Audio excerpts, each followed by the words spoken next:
On the day that he was born, Max slept for most of the time. And in the first weeks of his life he slept like other babies. But when he began to look around him, he didn't sleep so much. He slept for a few hours at night and a little in the daytime. Then he stopped sleeping during the day. He was awake for 20 hours. His eyes were always open.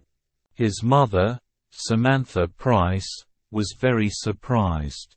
She said that the world was a very interesting place and perhaps Max wanted to see everything. She thought this was because he was intelligent. The doctors and pediatricians were also very surprised, but they said that they didn't know why Max slept so little. Then a child psychologist studied Max's case. He said that it wasn't a very strange case. His studies showed that a lot of modern babies were sleeping less. He wasn't sure why, but he had some ideas about it. 200 years ago people went to bed earlier than today, he told Samantha. Generally, life was slower in the past and people slept longer. They worked a lot and they didn't have much money, so they often stayed at home after work and went to bed when it got dark. You see, there was no television and there weren't any electric lights. Electric light is different from candlelight. It is brighter and it keeps you awake. Babies are influenced in mysterious ways by the world. And if the world is fast, noisy, and bright, and if people often go to bed very late, babies will feel this and they won't sleep so much. "Are you sure, Doctor?" Samantha said. "I think that Max doesn't sleep because he finds the world so interesting. He's very intelligent." "Yes, that's possible, Mrs. Price. But it's true that our society is becoming more nocturnal." The psychologist's words surprised Samantha. She couldn't believe him. But when she told her husband Derek, he said, "Yes, it seems crazy, but our world is crazy. The psychologist may be right. But we'll see. Perhaps it will pass and Max will sleep like other babies." When Max was 5, the doctors said he was a hyperactive child. Every night Samantha tried to put him to bed at 8:30, but he wasn't sleepy. Samantha became angry. Derek was angry too. They shouted at Max and finally he went to bed at about 9:30. But he cried and he never fell asleep before 11 o'clock. Then he woke up between 4 and 5 in the morning and he wanted to play. Samantha and Derek were always tired and nervous. When Max was 8, he slept about 2 hours at night. Now Samantha and Derek went to bed while he continued to play quietly with his toys or his computer. He did lots of things to pass the time and he didn't often feel bored. He liked the electronic light of the TV or computer. He was always in the light. If he was always in the dark for a while, he became nervous and depressed. It seemed that he needed light. "I think he's a mutant," Derek said one day, and he laughed. But he was half serious. "What do you mean?" asked Samantha. "Nature is trying to produce a new kind of human and Max is an experiment," Derek replied, laughing. "He's a child of the future. When Max was a teenager, he was awake for most of the day. At night he went to discos or all-night parties. He watched videos or late-night films on TV, and he listened to music. He went to school every day, but he didn't get up in the morning like other children. At school his friends were surprised because he wasn't sleepy. And he worked hard. He liked learning new things and he read a lot of books. He wanted to know all about life and the world. When his friends asked him about this, he said, "I want to understand everything. The world is a big, interesting place and life is short. We sleep too much. Sleep is a waste of time." Samantha and Derek were feeling better now because they usually slept well. Derek accepted Max's condition more than Samantha. He said it was true that Max was different, but in other ways he was normal. He liked sport, clothes, music and girls. "How can you say he's normal?" said Samantha. "A normal person can't always live in the light of day or electricity. Normal people can't live without sleep. It's impossible. Max must sleep or one day he will die." One evening Samantha put some strong sleeping tablets in Max's tea to see what would happen. When he began to look sleepy, she called Derek. "Look," she said excitedly. "He's going to fall asleep." Derek was surprised and happy. "That's wonderful. Perhaps he's normal after all. You'll wake him up." After about half an hour Max opened his eyes. "What's happening?"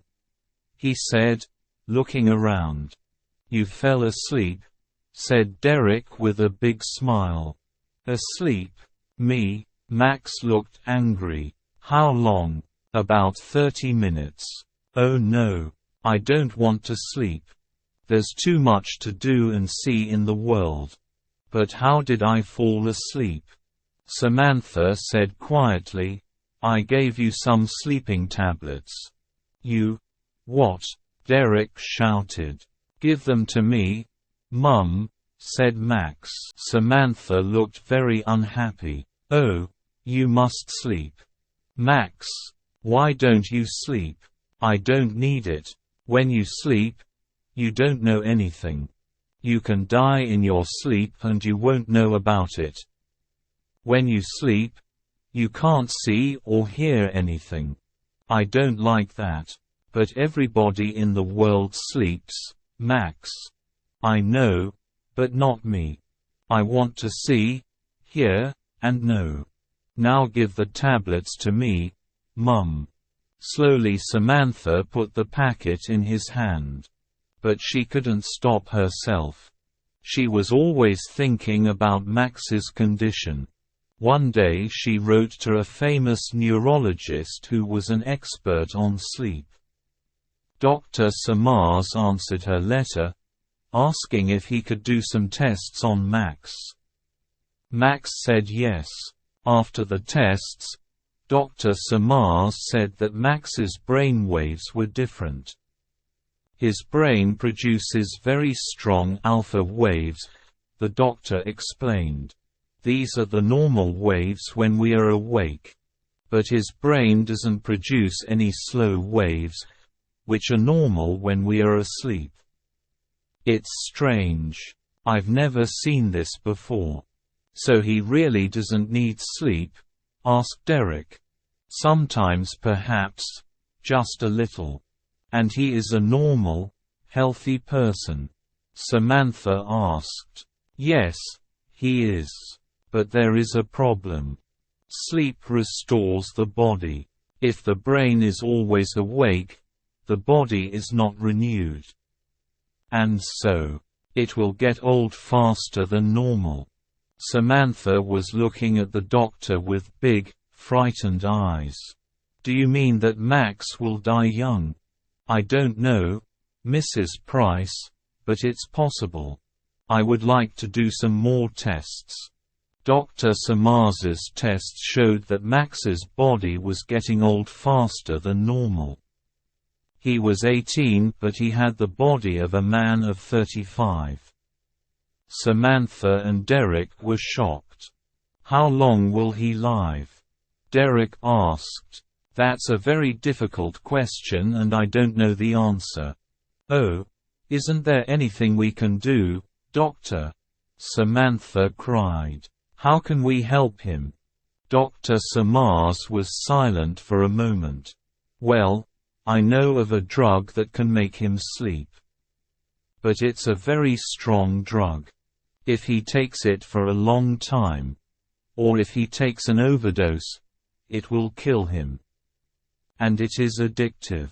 With time he will want more of it. Samantha and Derek said nothing. They only looked at each other sadly. So if he takes this drug, he will live longer, am I right? Said Derek. I'm not sure, Mr. Price. You see, he will be a drug addict and the drug will kill him in the end. Oh God, this is terrible, cried Samantha with big tears in her eyes. Which will kill him first, no sleep or the drug? Again I can't be certain, replied Dr. Samars. I can only say that if my calculations are right, it seems probable that without sleep he will die younger than if he takes the drug. After a silence, Derek said, we must tell poor Max all this and he can decide what he wants to do. He won't take the drug, said Samantha, shaking her head. Are you sure? Asked Dr. Samars. Yes. He says he wants to stay awake. He wants to live with his eyes open. He told us that life is too short to sleep because there is so much to learn and do. He will never take any drugs. But you and Mr. Price must tell him that it's better to take the drug, Dr. Samars said. When he understands the problem, perhaps he will decide to take it. That night Samantha and Derek talked to Max. They told him the situation and said that Dr. Samars thought it would be better for him to take the drug. And what do you think? Max asked them. We agree with the doctor, said Derek. No, said Max. I won't take any drugs. Take your time, Max, said Derek. Think about it. The answer is no. I don't want to spend half my life sleeping in darkness. I prefer to live for a short time awake in the light. The world is a miracle and I don't want to miss any of it. But Dr. Samars said you will be dead before you are 40, said Samantha, beginning to cry. Max smiled. The number of years I live is not important. How I live is more important. What I do and what I am is more important. Samantha was very unhappy. Oh Max, my darling boy, please take the drug. I'm sorry, Mum, but I can't. Then Max smiled. Will you excuse me now? If I'm going to die young, I haven't got much time. So Max continued to work and play and live fast. But he lived a quiet, clean life. He didn't smoke or drink alcohol, and he didn't eat too much. He didn't worry about small things. He didn't think about money. And he didn't waste time. He traveled a lot and looked carefully at the world and people. They interested him. And he studied hard. He was always bright and awake. He always wanted to learn new things.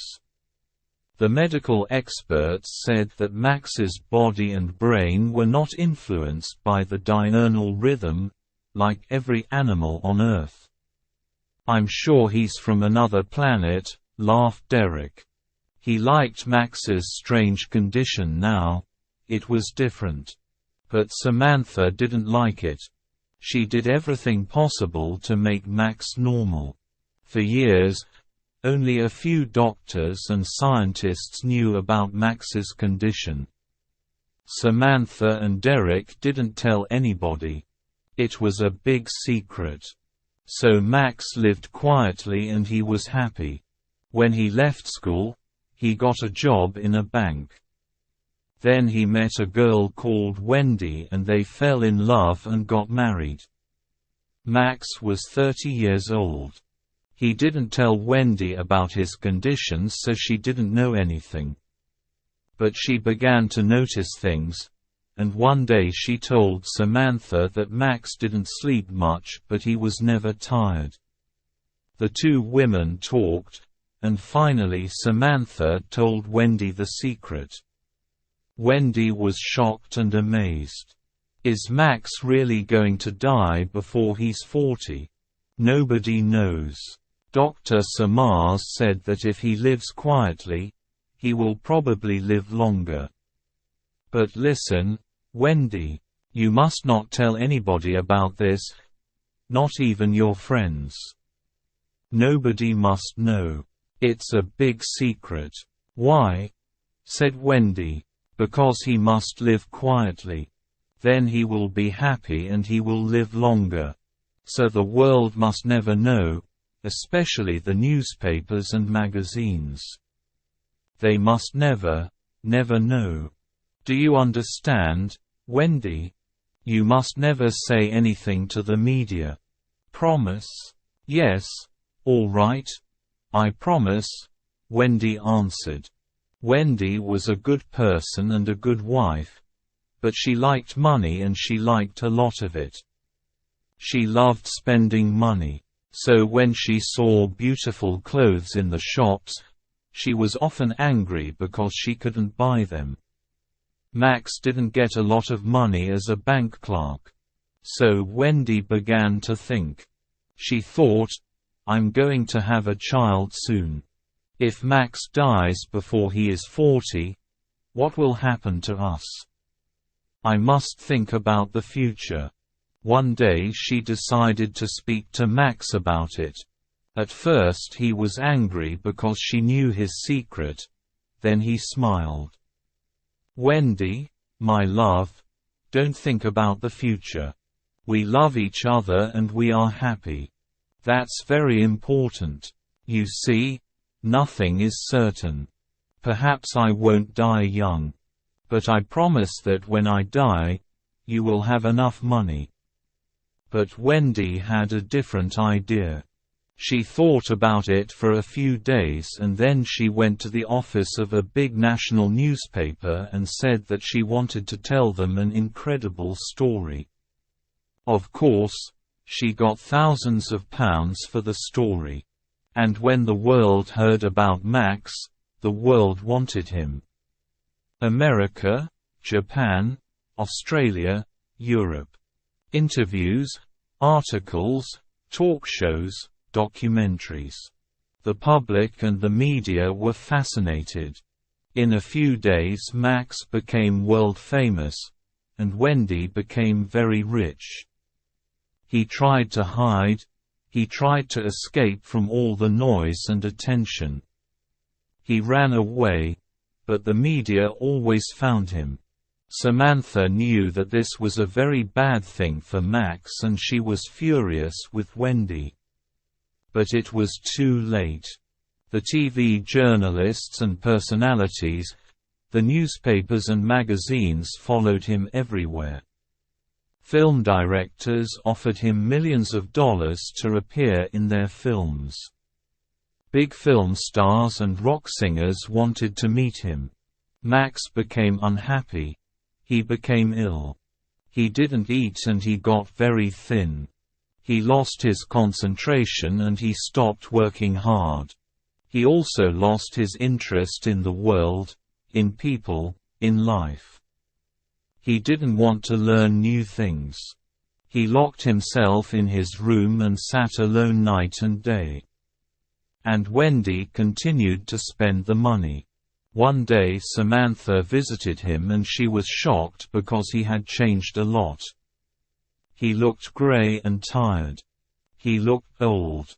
His eyes were heavy and there were dark shadows under them. Then, while Samantha was talking to him, the impossible happened. He yawned. She couldn't believe her eyes. "Are you sleepy, Max?" she asked. "Yes. I want to sleep." And in a few moments he was asleep. He slept for a few hours. But when he woke up, he was still tired. A few days later he slept again. And then little by little he began to sleep like a normal person. "You sleep 8 hours a day now, Max?" Samantha said, frightened. "What's happening to you?" "I don't know," he replied. "I feel tired. I need to sleep." "But why?" "Because I don't want to stay awake now. The world is boring. People are boring. It's better to sleep." When he fell asleep quickly, Samantha went home. She was very anxious and very unhappy. Now Max was beginning to sleep more than a normal person. He had no more bright energy, no more interest in life. He just seemed very tired. Now the public and the media were completely obsessed with Max. Photographers stood outside his house all day and night and took photos of Max when he yawned and when he was asleep. Every day Wendy told reporters what Max was doing, for a fee, of course. All round the world people knew what Max was doing every minute of the day. They tried to telephone him, they sent letters, telegrams and presents. Samantha said to herself, "If this continues, Max will die. It must stop." She thought about it day and night. And then one day she decided to appear on a TV chat show. "He's very ill," she said in the studio. "You must all leave him alone." "Why is he ill?" the interviewer asked. "Is the drug killing him?" "No. He doesn't take any drugs," said Samantha angrily. "It's you, the newspaper and TV people, and you, the public. You have destroyed his peace and his world with all your noise and gossip. You won't let him live quietly. He always lived in the light with his eyes open, but you have pulled him down into your darkness and he has closed his eyes. You, the media and the public, are killing Max with your stupidity. Leave him alone." The media and the public were very angry. Next day there was a lot of anger about it on TV and in the newspapers. One newspaper article began, "Is Max Price's mother accusing us?" "Yes. She is saying that we, the people and the press, are destroying her son." "But isn't he rich now? And isn't he famous?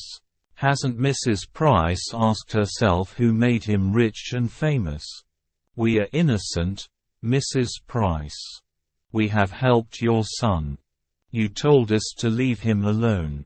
But we live in a democracy. We have a right to know about Max Price.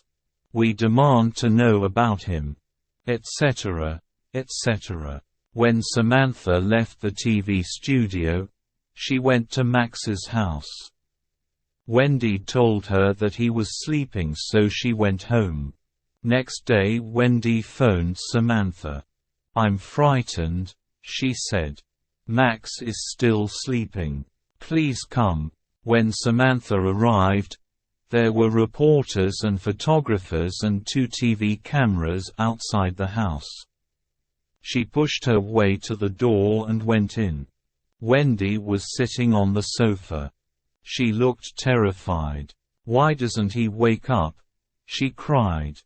The women went upstairs to Max's room. He was in bed. His eyes were closed. His face was very pale. Samantha touched him. "He's very cold," she said. "Call Dr. Samars." Dr. Samars came and began to examine Max. Just then Derek arrived. "There's a very big crowd outside," he said. Then he saw that the women were crying. He looked at Dr. Samars, who said to him, "Tell the people to go away. Max is dead." Next day Max's death was big news all over the world. The newspapers, the magazines, and the TV news all had the same opinion. The boy who couldn't sleep has finally found eternal rest. As the doctors always said, he died before he was 40. This shows that the people and the media are not responsible.